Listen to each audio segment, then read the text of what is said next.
Update, brought to you by Simcox Advocates, advising businesses and families since 1949. Visit simcox.com or call 690 300. Manx Radio's Update with Andy Wint.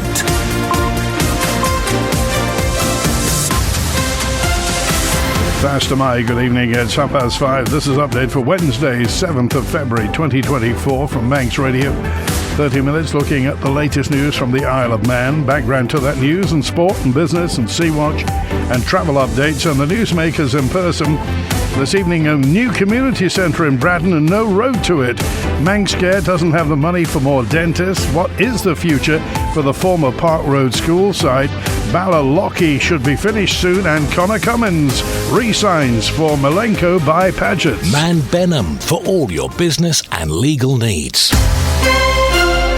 First of all, at 29 minutes ahead of 6 o'clock, the Update News headlines. Fastamai, Chanel Suku. Fastamai, the company behind the Isle of Man's first potential offshore wind farm, says the project is going ahead as planned. The Danish firm is to axe hundreds of jobs, exit several offshore wind markets, and pause its dividend payments to shareholders in an attempt to recover from a chaotic 12 months. The Ronaldsway Met Office has issued an amber weather warning for snow for tomorrow. It's expected to fall on ground above 500 feet between 10 a.m. and 11 p.m. And the Education Minister says the Park Road site in Douglas is part of the solution for primary school places in the east. Julie Edge was pressed by some Keys members to do something with the town centre site. In international news, the U.S. Secretary of State has met Palestinian President Mahmoud Abbas in the West Bank city. Anthony Blinken says a whole lot of work remains to bridge gaps between Israel and Hamas over a ceasefire deal. Prince William will return to official royal duties following his father's cancer diagnosis. This evening, he's due to attend a gala fundraising dinner for London's Air Ambulance charity. And 2 amber weather warnings for snow have been issued by the UK Met Office for tomorrow. It's for Peak District and South Pennines and for North Wales and North West Shropshire. Those were your headlines. News at 6. Secure tomorrow today with Man Benham's guidance on powers of attorney and more. Manx Radio Weather with Manx Glass and Glazing. Goramayat, thank you, Chanel. From the Ronaldsway Met Office, there is a strong wind warning in operation for the North Irish Sea for later this evening. State of sea, smooth or slight and moderate overnight. And the weather for tomorrow, for tonight, first of all, on the Isle of Man, dry and cloudy and a moderate northerly, turning fresh and easterly overnight, down to 2 degrees Celsius through the night. Remember, 2 weather warnings, amber for snow above 500 feet and yellow for coastal overtopping. For Jordan, a wet start for Thursday with rain or sleet at low levels, snow over high grounds on a strong to near gale force easterly up to 4 degrees Celsius, overnight minimum 4 into Friday. And for Jehenya, wet and windy and a strong to gale force easterly, easing through the afternoon, top temperature 5 degrees.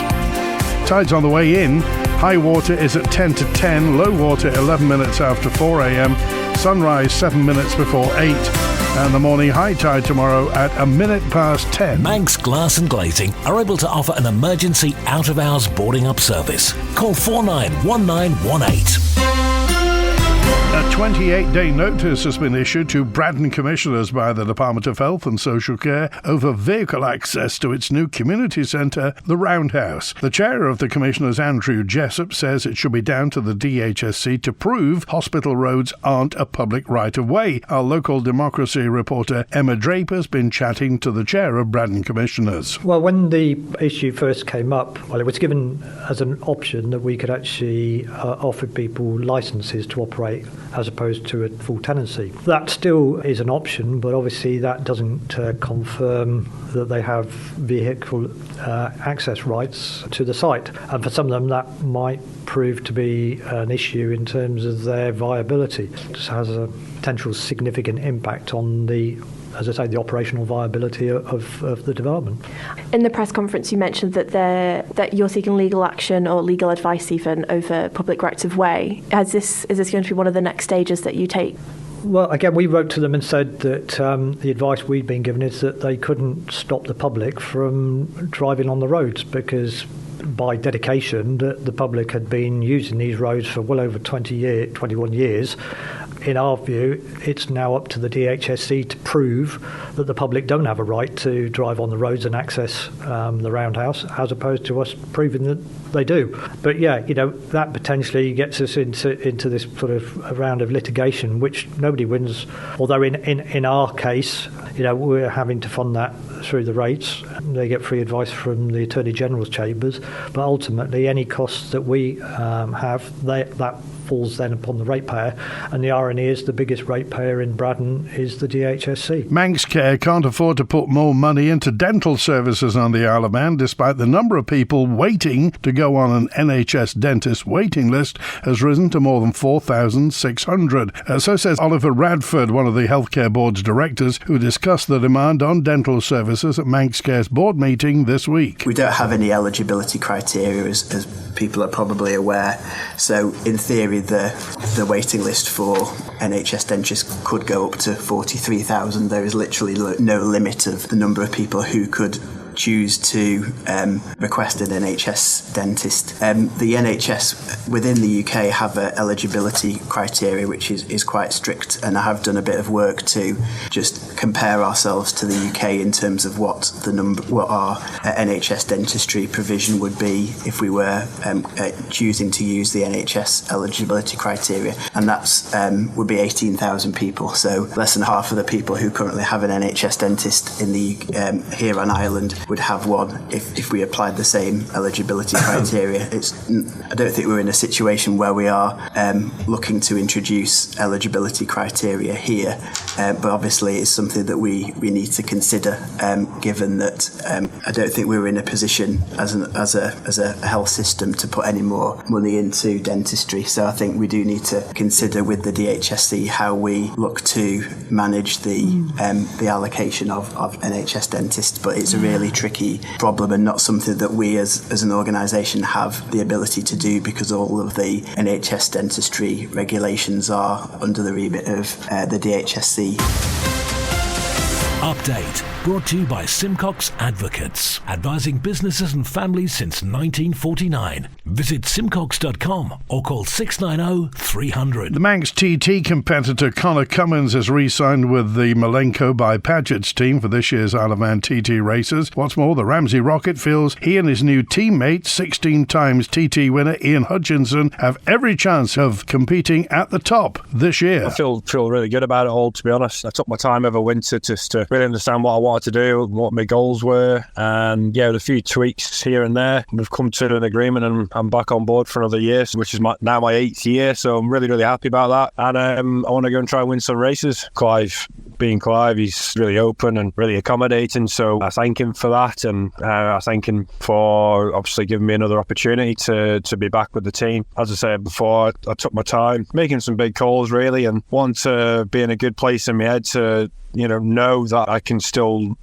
race bikes fast, and there's a lot of other things that I want to get sorted out as well. But I'm just really happy where we're at now. I'm in a good position. I know my bike's going to be good. I'm training really hard at the minute, and the big thing is I want to go race, and I want to go race to win. The team environment, everyone's on the same page. There's always an arm to go around you if you need it. But equally, this job's about getting results. I've not got too comfortable either. I'm real passionate about my race, and obviously the team need results as well as myself needing results, so I don't take anything for granted. I think we can be very competitive, and it goes back to what I was saying before about addressing a few things and ironing out a few little issues, and I think when it all comes together on the day, I think there's definitely every chance of us being very competitive. I'm still very, very hungry, and with the great bikes, I'm in good condition, peak condition actually, we'll be very strong. So I think everything's going to be there. I'm confident in that,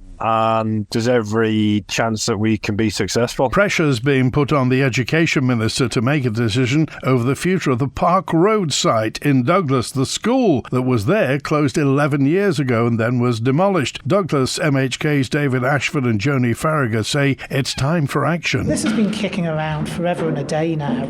A decision just needs to be made. There's been about 2 or 3 times now where Park Road has been said it's not suitable for a two-form school, and a two-form school is what's needed.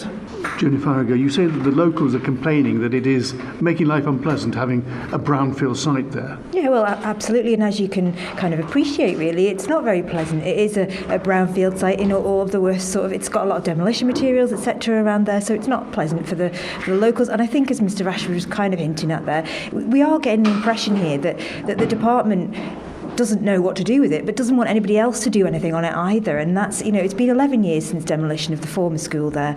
We really do need to see a decision, and I think that's what we were trying to get today. To put a bit of pressure on it, how can you pressure? I mean, the department says this is the position. What do you do? Well, we just have to keep questioning and keep scrutinising. That's our job, really. Mr. Ashford? I mean, ultimately, it can be a motion to Tynwald for Tynwald to actually give the department very firmly. I think it is. I mean, if we're going to develop all these sites, brownfield sites, this government has said is one of their key things. But you don't get much more of a brownfield derelict site in the centre of Douglas than you do the Park Road site. 11 years empty with no plan coming forward. I asked the Minister in there, would she commit that there would at least be a plan for the site by the end of this administration, admitting there might not be funding for anything, it might not be underway yet, but just a plan, and we couldn't even get that straight answer. So, if we're going to deal with brownfield sites, we're going to deal with them. It's either Park Road is either a viable site or it's not. Make the decision. Sea-Watch with the Isle of Man Steam Packet Company. The motor vessel Manxman left Heysham at 2:08. She'll be into the bay fairly shortly, onto the link span at around 6:10 this evening. Departing this evening at 7:45, arriving in Heysham at 11:30. The overnight departure 2:15, back to Douglas at 6 tomorrow morning. And the morning departure's 8:45, Manxman to Heysham. Just a quick note, tomorrow evening's 7:45 Manxman to Heysham is subject to possible disruption or cancellation. There'll be a final decision at 5:30 tomorrow evening because of the envisaged weather tomorrow. Follow the Steam Packet on Twitter for the latest sailing information. It's hoped work on Ballalocky could be complete in the coming weeks. Members of the Manx community and businesses are getting on board to have the Kirk family home ready for when 19-year-old Lockie returns home from a rehabilitation unit in Liverpool. The family held a drop-in session in Peel last night. John Neen is spearheading the project. We set to probably about a year ago in designing the project and understanding the requirements, and obviously it's just gone from there, and now we're up to floor slab and hoping that the block work and the actual structure itself will be built probably within the next few weeks.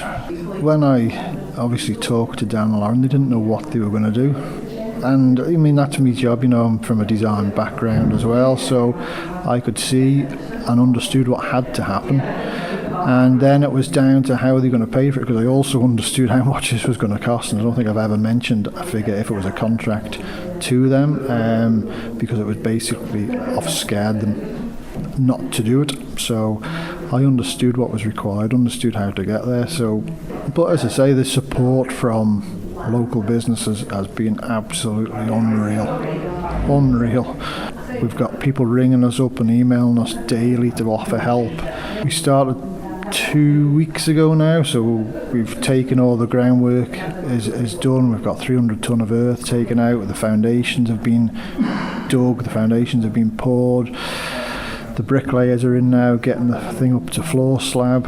We've got contractor waiting to go in and construct the floor slab hopefully next week. We've got then bricklayers waiting as well to go in and build the extension. We've got joiners waiting to go in to do the brickwork. We've got people waiting to do the drainage. We've got an awful lot of people waiting for the call to go and do their bit. I'd love to see Lockie back home in the summer. getting back to Ireland life. Manx Radio Business Briefing. It's 5:45. In corporate news, shares of Norwegian oil and gas company Equinor fell after it said it had reduced cash payouts to shareholders on the back of a normalisation in energy prices last year. It comes as posted a smaller than expected drop in operating profit in its fourth quarter results. Equinor adjusted earnings before tax for the October-December period fell to $8.68 billion from $17 billion the year before. And for a full daily market report, go to ramseycrookall.com. The owner of Yandex, often referred to as Russia's Google, is to pull out of its country of origin. Yandex's Dutch-based parent company sold the operation in Russia for 475 billion rubles, roughly 4.2 billion sterling, way below its estimated market value. The sale to a consortium of investors means Yandex's Russian business is now a fully Russian-owned entity. The firm had previously been accused of hiding information about the war in Ukraine from the Russian people. Moscow's welcomed the latest deal, which the company said was the product of an extensive period of planning and negotiation of over more than 18 months. The Stock Market Report. Brought to you by Ramsey Crookall. UK and European stocks reversed earlier gains to trade lower today. US stocks opened higher and oil ticked higher as growth in US oil production is expected to remain largely steady through 2025. The numbers from Ramsey Crookall. At the close in London, the FTSE 100 down 0.7%, 7,627. The DAX in Frankfurt closed down almost 0.7% at 16,919. A short time ago in New York City, the Dow Jones Industrial up 0.4%, 38,868. The Nasdaq Tech Stocks Index up 0.8%, 15,735. And in Chicago, the S&P 500 up almost 0.75% at 4,989. And the trading day continues. In the exchange markets, the British pound sterling is trading at $1 26.2 cents, €1 17.3 cents, and 23 South African rand 85.4 cents. Finally, in commodities, gold's up just over 0.1% to $2,039 per troy ounce, and a barrel of Brent crude up almost 0.4% at $79.01. You've got an investment plan? Yeah, Mike set it up. But don't you need loads of money to do that? Not this one. It's called Shearwater from Ramsey Crookall, and you pay in monthly as little as £100. So it's like saving regularly, really helping us invest in the future for a house, or the kids' education. £100 a month? I could easily do that. You should. The sooner you start, the better. Invest in your future with as little as £100 a month. Shearwater from Ramsey Crookall, the island's investment specialist for 75 years. Call 717171 or visit ramseycrookall.com. Licensed and regulated by the Isle of Man Financial Services Authority. Granting a variation to Kroger's licence to drill for oil in Manx waters could go against the will of Tynwald, according to the Green Party. Kroger asked to begin drilling before completing a 3D seismic survey. Back in November, the Department for Infrastructure says it's continuing to consider the company's request and will issue a response to the Green Party's latest letter in due course. The Secretary of the Manx Green Party, Andrew Langan-Newton. We've written back to him now this week saying, hold on, we think this change, contrary to industry best practice, is so significant a variation to the licence that it's actually rescinding the original licence and issuing a new licence to Kroger, which would allow them to proceed straight to drilling, which we think is absolutely unacceptable. Now, why we say the Minister and his Department of Infrastructure can't do that is because in 2022, July 2022, the Tynwald agreed that there would be no new hydrocarbon licenses issued for exploration in the Isle of Man. Now, we say this change is so significant it can only be a new licence. It's not a minor variation to the old licence, and therefore the Minister can't do what they're considering to do, and we're making sure we're telling them now, before they've made that decision, which will be a terrible decision, especially after coming out of the hottest year on record in 2023, that we know for certain, science says for certain, that this is as a result of the increased carbon dioxide emitted into the world over the last 100 years, 150 years, and especially in the last 30 years. And so, just to be clear, we're asking the Minister to say, no, we won't vary the licence, we won't amend the licence to allow Kroger to go straight to drilling, and that's what we're saying the Minister is bound to do. The fact that this is clearly can only be described as a new licence, given that it's significant change to the current licence, that the Minister confirms to the Green Party that there won't be a variation to the current licence. Update brought to you by Simcox Advocates. Manx Radio Sport. Fast am I, Rob Pritchard. Fast am I. Good evening. Starting with motorsport, and 192 competitor entries have now been confirmed for this year's TT. The highest amount is the 104 in the Super Sport class, followed by 86 in the Super Twin category. Elsewhere, there are 82 entries accepted into the Superbikes, and 33 make up the sidecar entries. The 2024 Isle of Man TT races are scheduled to take place from the 27th of May to the 8th of June. In cycling, Mark Cavendish has secured a podium finish on his first competitive outing of 2024. The Manx missile took third place on yesterday's first stage of the Tour Columbia, an event which is making a return this year after a 4-year hiatus.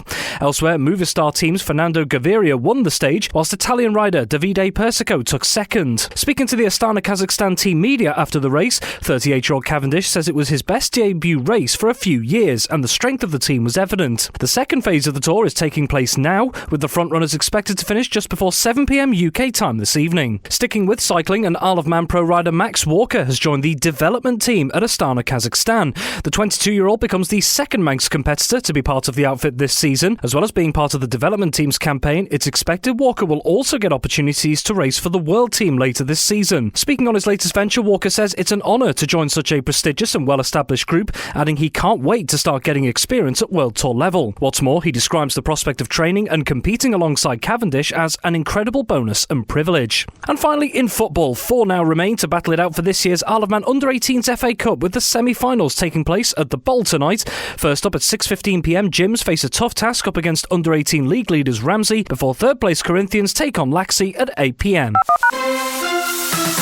Manx Radio Travel, driven by Quayside Tyres and Service Centre. Inbound at Ronaldsway, the 5:25. Loganair from Manchester won't be in until the 6:15. Then the 7:30. It's a charter flight coming in from Finland from Enontekiö via Liverpool. That's in at 7:30 on time. Then the 7:30 EasyJet from Gatwick on time. The 5 to 8 Loganair from Liverpool returning patient transfers on time. And the 8 o'clock Loganair from London City. They're all showing on time. Outbound, the 6 o'clock Loganair to Liverpool's delayed till 6:30. And then the 8 o'clock EasyJet back to Gatwick, currently showing on time. On the roads, in Ramsey, temporary lights at the junction of May Hill and Queen's Pier Road for pavement resurfacing. There are some restrictions on Vernon Road and Seamount Road, and the matrix signs are showing that there are queues at May Hill at the moment. Phase closures on Ballakilferrick Road for water main work in Colby, and temporary lights in Onchan on King Edward Road between Groudle and the A2 for trial pit work. Kean Trockard Road in Andrews is closed in phases for water main work, and south of Kirkmichael, closures on the Ballalai Road for water main work. Temporary lights at the bottom of the Ballamoda at the Grenaby Road junction for patching work. In Peel, temporary lights on Ramsey Road 24 hours a day near Battery Lane for cable work. And in Douglas, Hillside Avenue is closed through to Circular Road for adjacent office window replacement. A section of Switzerland Road's closed through till November for construction work. The Millennium Bridge in Douglas is closed between 8pm and 4am for repairs and maintenance. Diversions in place. Temporary lights on Loch Prom by Tower House for cleaning the building fascia, and temporary lights at the bottom end of Summerhill for gas repairs. At the Cronkavody, the straight there, resurfacing's got some temporary lights. In Baldrine, temporary lights on the main road just north of Liverpool Arms. And in Glenvine, you've got temporary lights on the main road between Glendarroch Road and the Ballagary traffic lights. They're building a wall there. Quayside Tyres and Service Centre with 1 year's free engine warranty from Castrol. Get more with The Isle of Man in 30 minutes. Update on Manx Radio with Andy Wint. And just to report, motor vessel Manxman is safely into Douglas Harbour. She's going astern onto the link span right now. And just watch out in Ramsey, of course, the matrix sign showing delays at Mayhill because of those traffic lights. Ground has been broken on the new Manning Cancer's Macmillan Support Centre opposite Nobles Hospital. It offers a warm and welcoming environment while supporting patients and their carers. Here's the chair of Manning Cancer's Macmillan Support Centre Julie Stokes and patron David Gorn. Oh yes, it's been 3 years to get to this point. It's fantastic to have finally arrived at this day and make a start. Did you think, going back so many years when the charity started and you started fundraising, that you would be at this stage now? Never. Well, obviously we have two charities, and between the two charities have been going now for about 12 years, and we've raised 8.2 million. But no, this is a massive project, and it's taken a lot of doing to get to this point. So there were times where I never thought we'd make it, really. David, from your perspective, again, it's quite a challenge and one you must be very proud of. Yes, indeed. I mean, as Julius just said, this is an absolute pivotal moment in the creation of this centre. I think one of the things that I never envisaged when we started on this, that we would actually ever achieve something of this quality. That the design, which has come up from Mark Savage, is absolutely futuristic. We started off looking at a much smaller area. We very quickly realised that wasn't going to work, and then we were offered this piece of land, which is absolutely ideal because it's right outside the hospital. It's on the way into the hospital, it's on the way out of the hospital, and all the research we did indicated that this centre had to be very close to the hospital, very close to hospice, but not in either. And if people are going to use it, they need to have it right there if they've had a diagnosis and they're coming out of the hospital, or if they're going in to visit somebody with a diagnosis, it's right there. They're coming out of the car park, it's absolutely there, so they can immediately come into it. They haven't got to go away and come back, which is the beauty of it. And it is absolutely a state-of-the-art building, and you know, we're absolutely delighted that we've now got to this stage. That's it for Update Tonight, compiled from the resources of Manx Radio's news department. Thanks to newsreader Chanel Suku, producer Amy Griffiths. After the news at 6, our arts programme Spotlight with Rhiannon Evans, Greatest Hits with Chris Kinley at 6:30, and the Opera Hour with Ernie Thorne at 9. WINT